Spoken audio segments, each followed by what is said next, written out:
Hi, Tito. I love you so much. Look at this flat boy. You're so flat.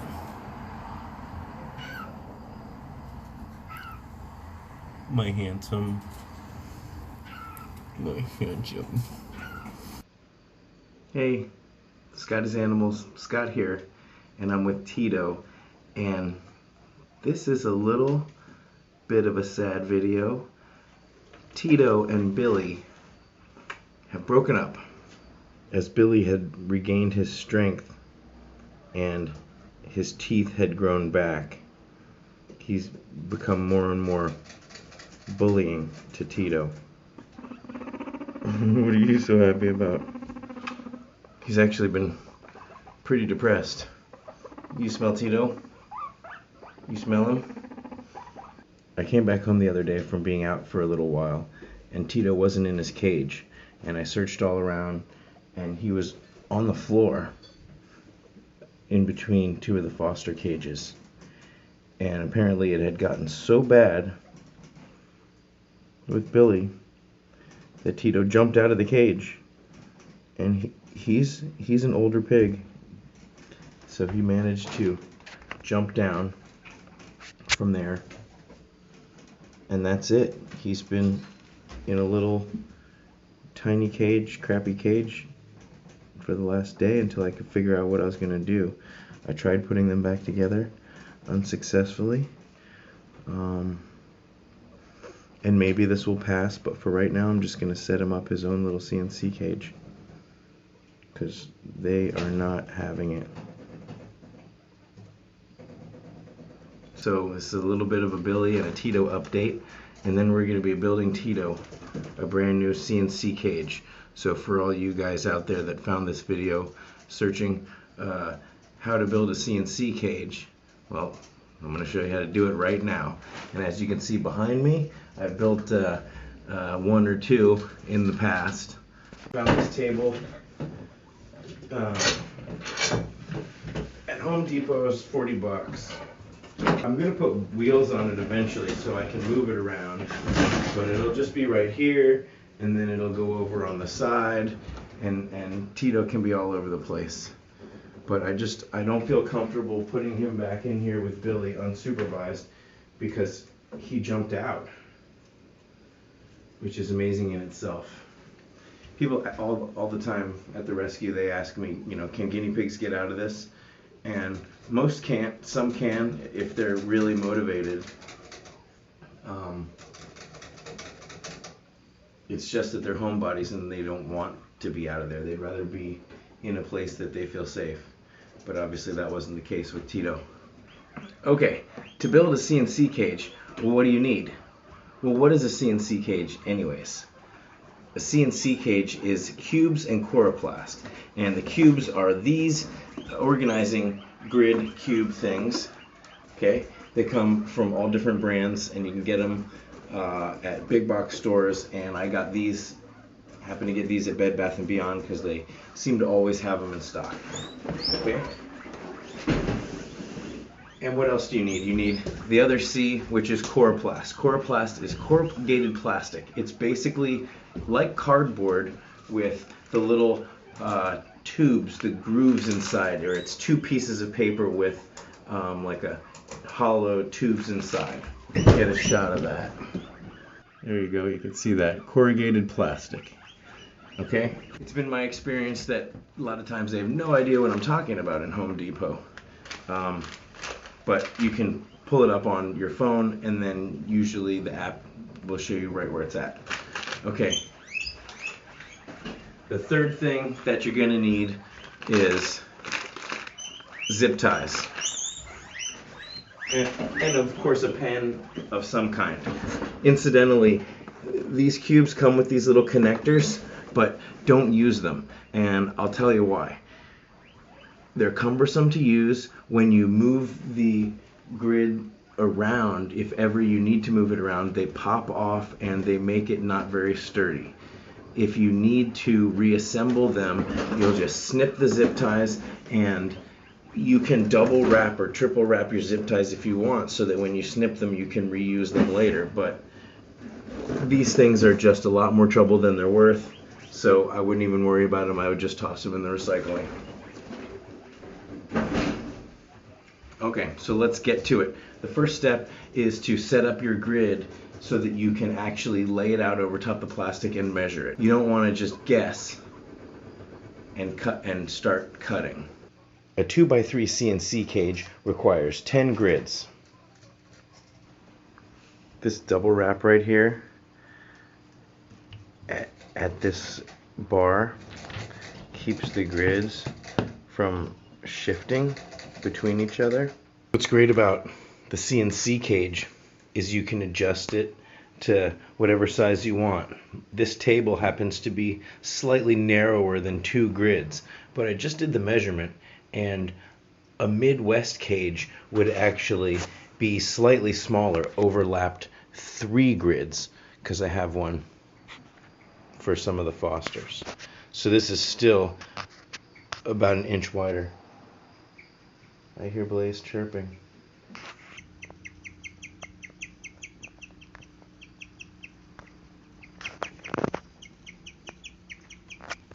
Okay, so we're going to make the marks. This is going to be the guide that you're going to cut with. And you want to make the edge, where you place this needs to be the length of the height of your walls. So you want to give yourself a nice frame, a nice extra space of a good 5-6 inches or higher.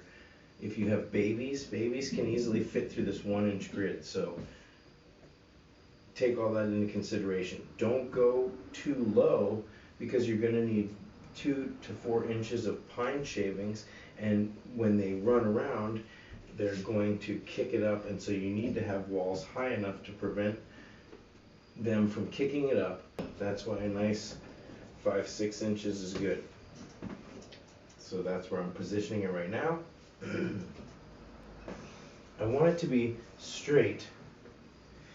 The coroplast has lines in it, so I don't need a good straight edge for this long lengthwise. What I need to do is mark the corner here. Okay. Same here, mark the corner. And then I want to give myself a nice 1/2 inch, because when I fold this, that fold line is going to be on the inside, and the thickness of this coroplast will be sticking out beyond this mark. So when I make this line, I'm going to use the thickness of the marker here. I'm just going to make this straight line just on the inside of the actual corner. This line going against the grain of the coroplast is a little bit harder to keep straight. When you do score it, you want a straight edge.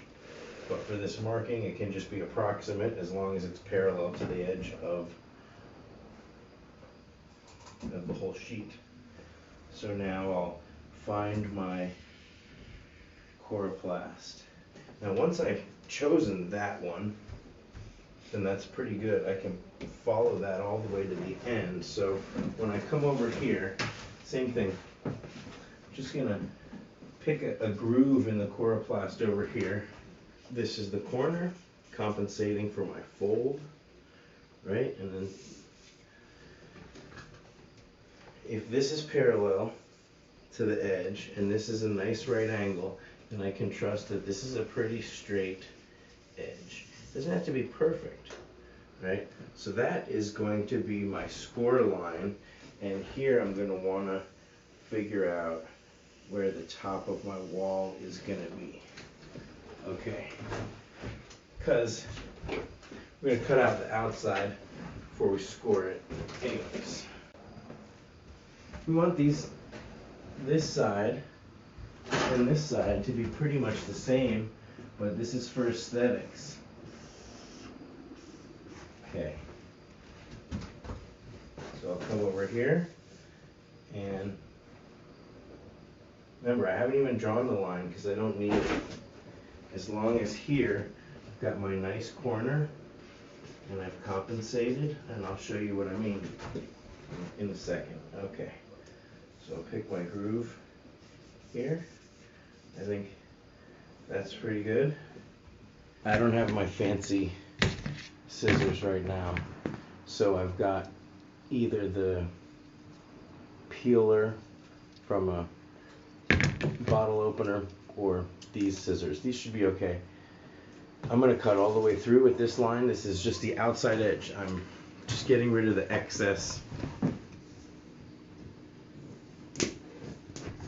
And I'm going with the grain, right? So again, I don't need, look at that, I can just do it like that. But you know what, I'm going to try these.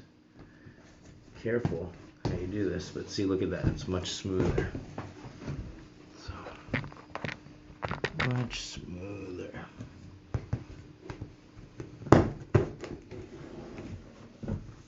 And we're staying in the lane of that one piece of coroplast. Done. Okay, I'm cutting against the grain now with these scissors, and it's not that hard to even cut all the way through, just straight through.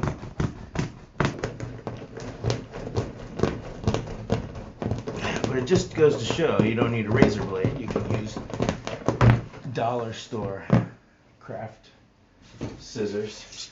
To score the inside here, you can use the straight edge of your leftover pieces like this. So that's what I'm going to do right now. Now, one thing you want to think about, the fold. How are you folding over? Now look at this. This is pretty slick because I have the white duct tape. Unless you really look, you didn't even notice that there's a fold there. Right, here we go. Right? That's just kind of holding the blade away from me. And just kind of try to get it through.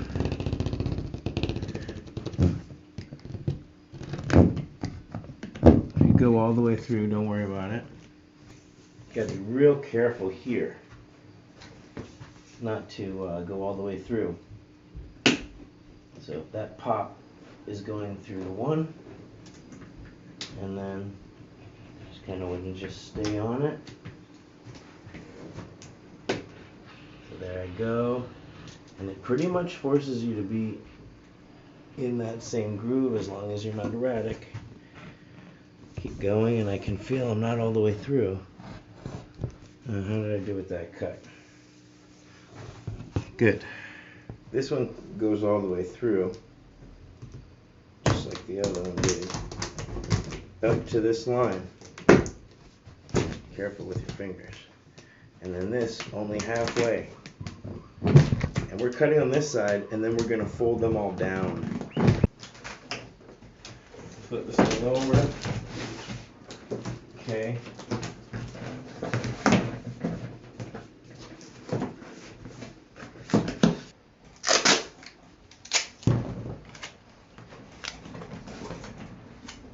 And I would just put it right here on the side there. It doesn't need to be too crazy because the frame of the cubes, the other C, is going to support it. There we go. Okay, so bring it together. Boom. Looking good. I think for my corners. Here's my edges. So if I've done everything right, then this will fit.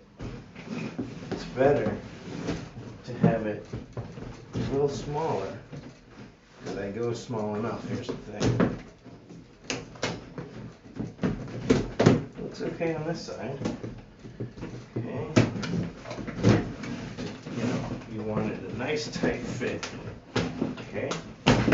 Perfect, actually. Look at that. I'm gonna do some zip ties right here, through here. Actually, right through here. Boom, boom, and that will keep this and this. I'll do it when it's on the table flush, so I have it at the right length.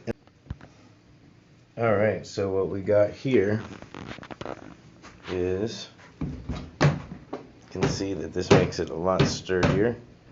I can just pick it up.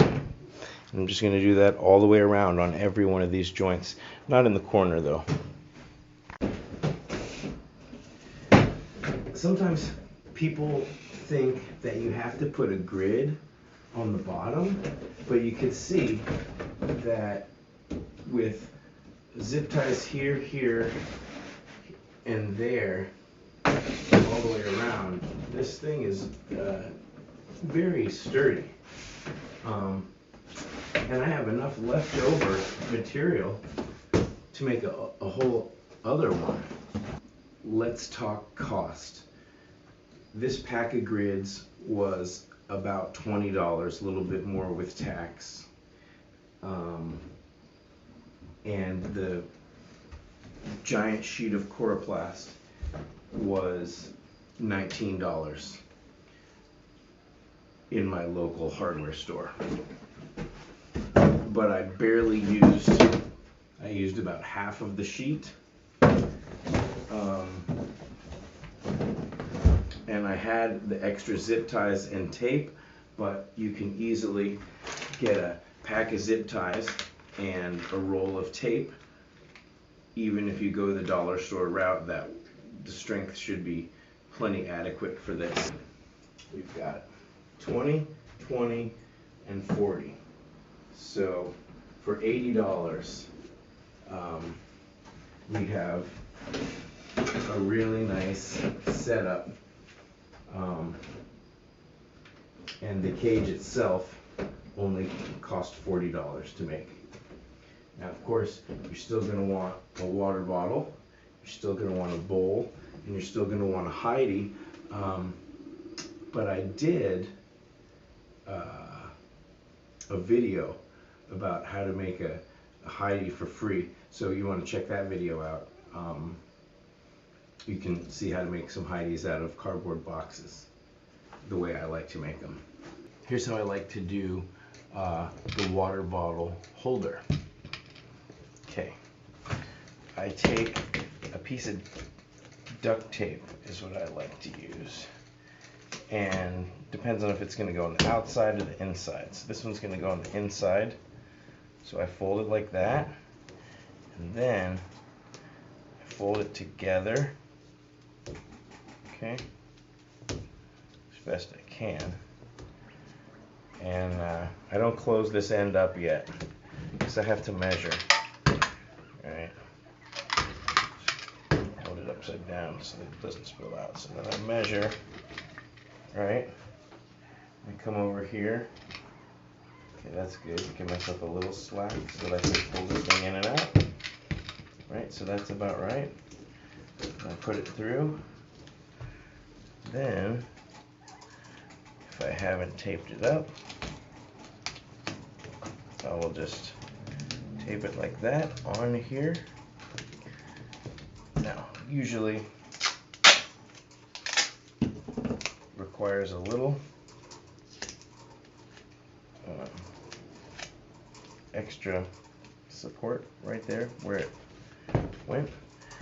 And then just to make sure, I do the same thing. I'll put extra little support here where it's holding on, and then I'll tape it closed, make sure it's good. But they're not going to really chew on it because the part that it lies flush, it lies flat, so they don't really, they're more interested in the water. Here's a good use for your romaine wrapper.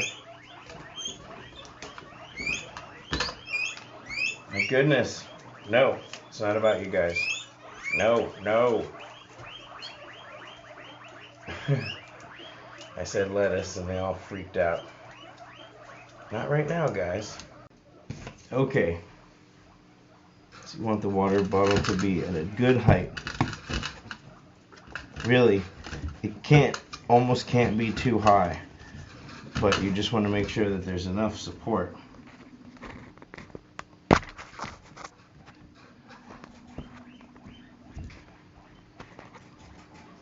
Okay. So I'm going to put this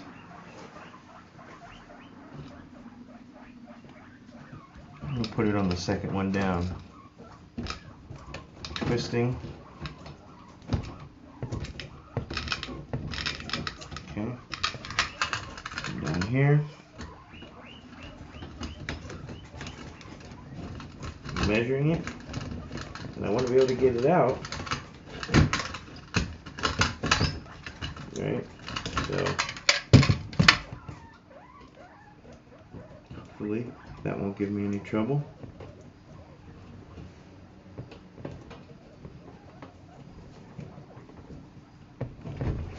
Okay, test it for strength. Alright, now let's see if I can get it in there. Alright, that looks pretty good. Boom. Now, the reason why I like putting it on the inside is because you see it's so much more accessible. You can also do it like this. This works perfectly fine in a pinch. You can see, maybe it's easier to see from this angle, how much of it sticks right out. How much of it sticks out? A good inch or so. But if I do it like this, then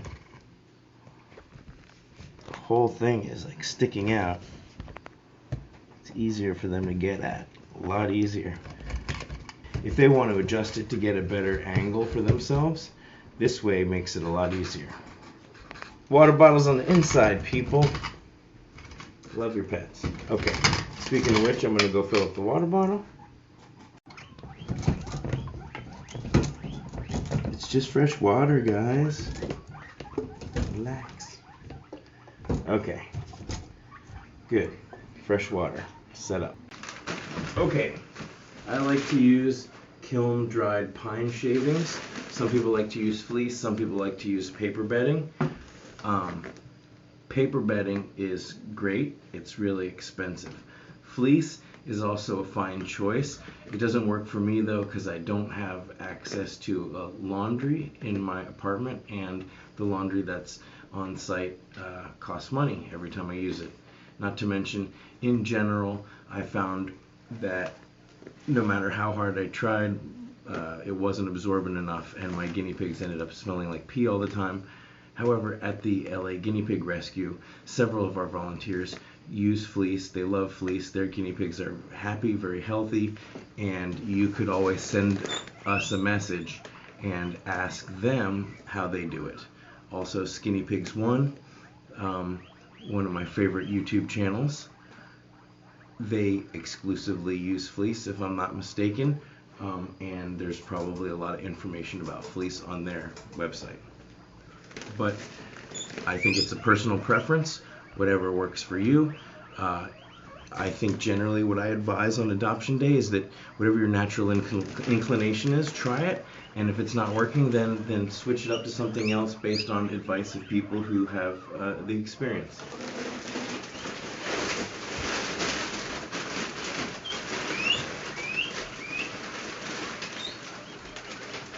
I like to use a fair amount of pine shavings so that it stays clean and fresh smelling. And even so, a 2x3, you should be able to get 3 or 4 changings out of this easy. Most likely 4 out of a 2x3.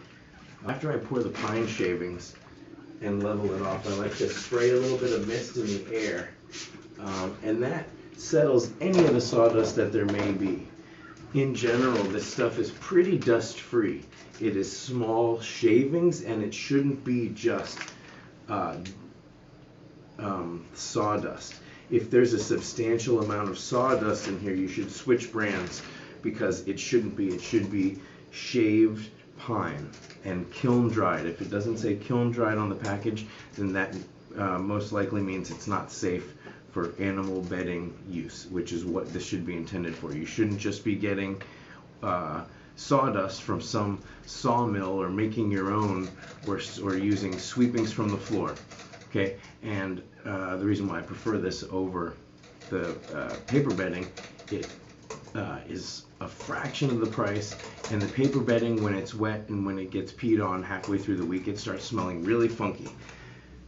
Paper bedding is great to sprinkle on top of the pine shavings. It keeps it settled down.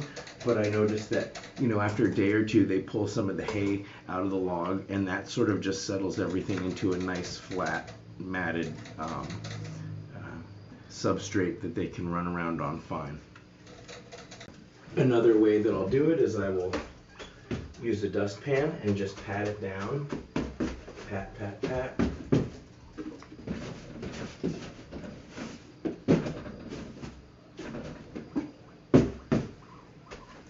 Okay, one final spray. And this pine is so dry that just a little mist like that isn't going to cause any kind of mildew or anything weird like that. In fact, it's already, it's dry to the touch. Now we have to get Tito's accoutrement.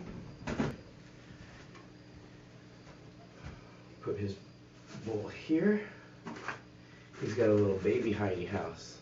Always hold your guinea pig stably. Support their back. Make sure that all four of their feet are supported. If you're going to hold them on their side like this, make sure that you can feel their feet. If you're going to hold them up like this, make sure that their back isn't at too much of an angle and that you know where their feet are.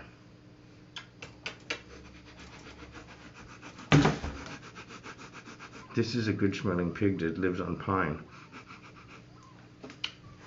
Okay, we're going to put them in. This is your new digs, Tito. We're going to put wheels on this table so that it can go wherever.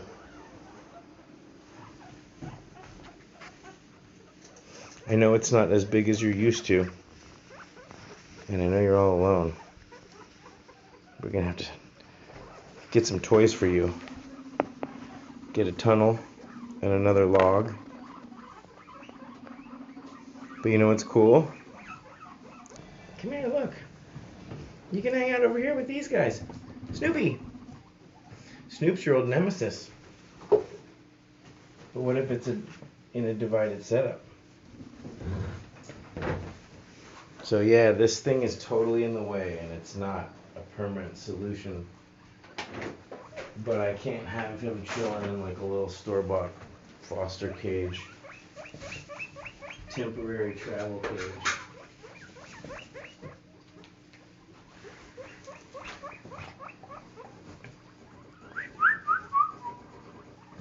You want to come over here and see Billy?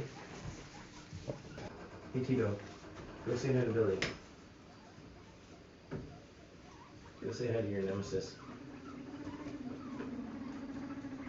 Does he bother you from over here?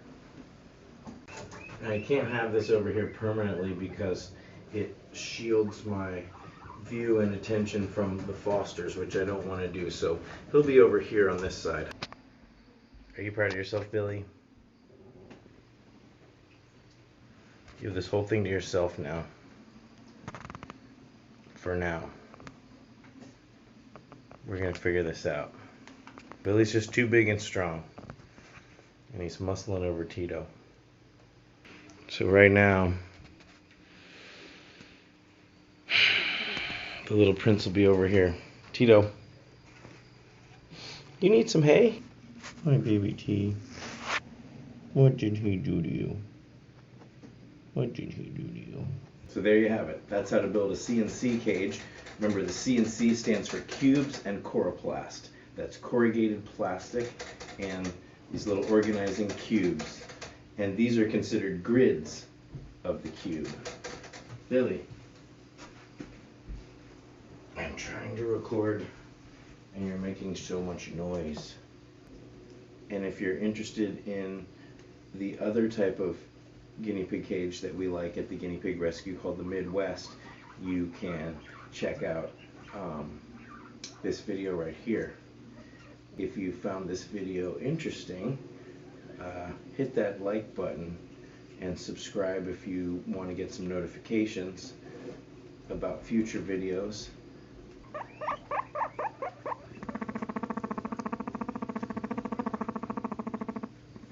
Billy. And I'll buy it for a second.